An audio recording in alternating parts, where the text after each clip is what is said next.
Hey folks, Kevin here. Well, it's May 7th, 2024. I'm out by the greenhouse here, and I've gotten questions recently about why no glass, why no plastic, or why is the greenhouse unfinished and all. And I have a whole playlist on our greenhouse on its demolition or disassembly back in 2012 to the gradual construction of this greenhouse and the buildings attached to it over the last over a dozen years. So I'll say that first. And so why isn't it finished? Well, I was pretty much gung-ho getting this done. So in 2012, so before 2012, before I purchased this greenhouse, and this greenhouse is an aluminum Lord and Burnham blue ribbon century aluminum and glass greenhouse that was constructed around 1970.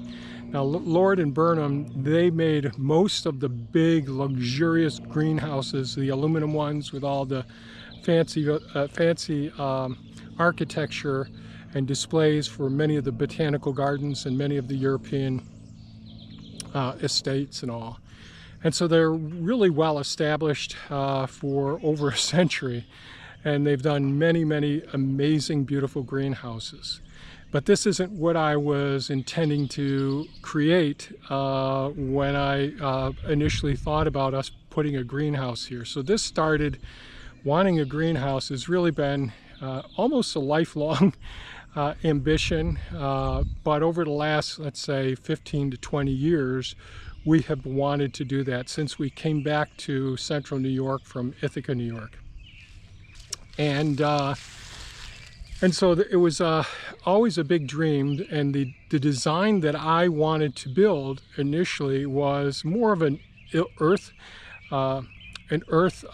shelter. So in other words, since we live in Oswego, New York, and that is in snow country, and we're near the Great Lakes, near Lake Ontario and Lake Erie, and so we get cloud cover, a significant amount of cloud cover over the winter months. And so initially what I was going to do was have an earth bermed greenhouse that the entire north face would be super insulated by the geothermal effects of the earth. And it would have a super insulated north roof, and there would be a southern roof and southern glass that would be exposed, which would make it much easier to maintain appropriate temperatures for the plants that we want to grow during the winter months, because we have long winters here. Despite we aren't getting as much snow as we used to get, but we still have the cloud cover, and so we don't get the sunshine, and we have very cold temperatures. And the more glass that you have or plastic that you have, the more heat readily escapes through those surfaces. They're not much of a thermal barrier at all. So that's what I was planning on doing, and I was going to get double insulated windows, try to pick them up on Craigslist or Facebook, and gradually pick those up. And I actually have a lot of double insulated windows over in the outdoor kitchen that isn't finished yet. So I have all of those that came from a school that was taken down. And so I was looking for those, and back in 2012, someone contacted me and said, hey, you're looking for this. You know that BOCES is going to be taking down their greenhouse and it's up for bids. So I went on Google Earth. I looked at this greenhouse attached to the BOCES. So that's a vocational technical school is what it was. And so it was a teaching greenhouse and for the students. And so I saw that there and I said, wow, man, that looks like something I could get. Well, we put in a bid, we won the bid. I had to take it down over a couple month period, and I got very ill. I got heat, basically, I had to have abdominal surgery at that time.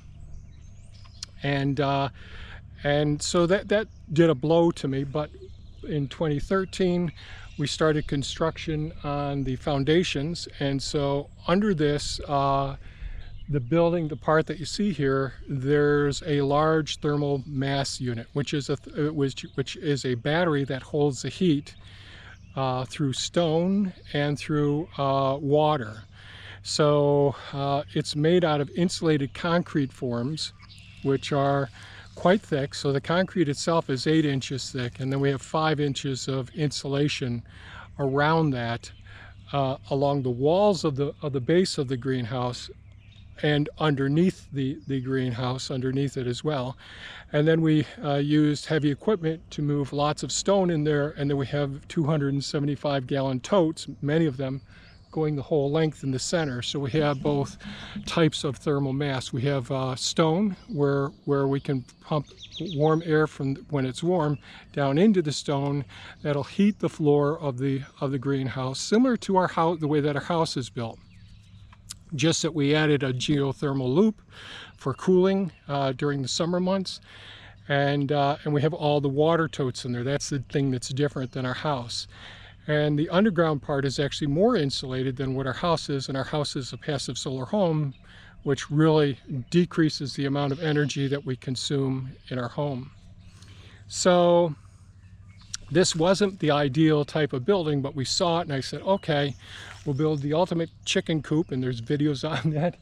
And the work area there that we use all the time for all our propagation and work that we do with a lot of the plants. And then we have the greenhouse here. Then, so I got it pretty set, and I actually have Solex, which is a type of plastic material that has more insulation. It diffuses the light, so I bought that for the roof. But COVID came, and that took another toll on my body. And then I had some sciatic issues as well. So I had some health issues over the time, and we're not getting younger. When I first started doing the greenhouse, one of our goals was, so I have a vacuum seeder, so I could start, many thousands of seedling plants every winter and have them ready for sale during the springtime, where people were planting their gardens. And unfortunately, I don't have the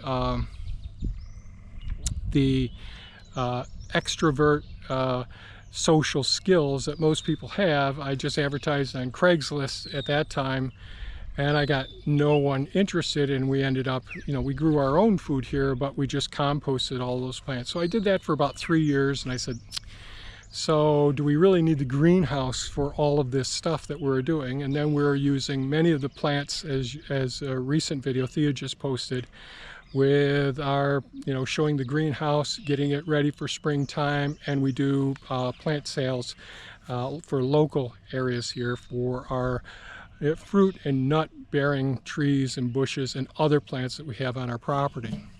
So I hope this is all making sense here. So what else did I want to say? So when I designed this, although I didn't discuss this, each part of the building, and every building that I built here, is designed with it having multiple functions potentially. So the building is super insulated, that's attached to this greenhouse, and the whole foundation is all set. And so I don't know that, since it would take more energy to maintain temperatures, to be able to maintain plants over the wintertime. Now, you've seen this last winter how we store our perennial plants in the winter months, and we can keep them in the greenhouse. But as we get older, we want to do less and less maintenance work to maintain the things that we're doing. So all in all, I'm probably not going to keep this greenhouse here. I probably will sell the greenhouse itself. I have the glass with it, I have the rest of the materials for it. But it's something that it's becoming more work and more time than I want to put into it. And what I may do is just build a super insulated building here with plenty of glass, and it will be our greenhouse as well, but it'll be totally different as far as the design and all. It'll be more like our house, but a lot more glass on the structure as well. So those are thoughts that I have. we don't have children or neighborhood people that are interested in the things that we do here as far as permaculture, growing food, growing organically, that sort of thing. Our community really doesn't support this sort of activity, unfortunately.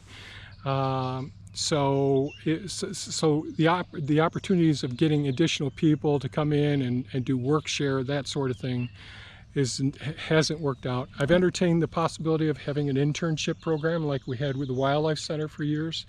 That worked out very well, but it is a lot of extra work. And as you know, we have a bookstore business that we do online, and we have the nursery business, and then we have the commitment to doing all our conservation work that we're doing. And for me, it's more about education and showing and doing things that we're doing, demonstrating and inspiring and informing and giving information about how people can have an impact on their environment, and educate them more about soils, about water, about air quality, and about the native plants that are in these areas and how to incorporate them, those sorts of things. So that's going to be more of an emphasis in the future. So I know this is a bit different than my usual videos. If you go back and look at the playlist on the greenhouse, you could see the construction. After taking this aluminum building down because of all the damage that had been done to it, it took me 1.5 years, almost 2 years, to clean all of the materials, get it all straightened out, replace the materials that were damaged and dysfunctional.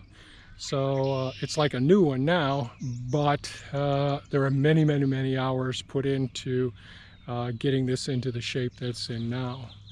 And you know, Thea and I are both, I guess, type A personalities. We're both doers. We're always doing different functions, and so we're busy all the time, but we also want to spend some time enjoying the fruits of our labor as well, and sitting down instead of thinking about all the extra work that we have to do. And a greenhouse like this is a lot of work, especially during the winter months as well. And when you don't have it completely closed in, you have to make the changes from season to season as well. So that's the long and short of it. I just don't have the desire to put the Solex up and all that. It's a lot of labor, a lot of time, and I just don't have it in me at this stage of my life at this point. So I just wanted to make this explanation so that people understood why this is. I know there'll be questions in the future, and I'll just refer them back to this video as well. So if you have any comments or questions, please leave them below. Give us a thumbs up if you will. It helps us out. And by all means, folks, stay safe and take good care of yourselves. Bye-bye now.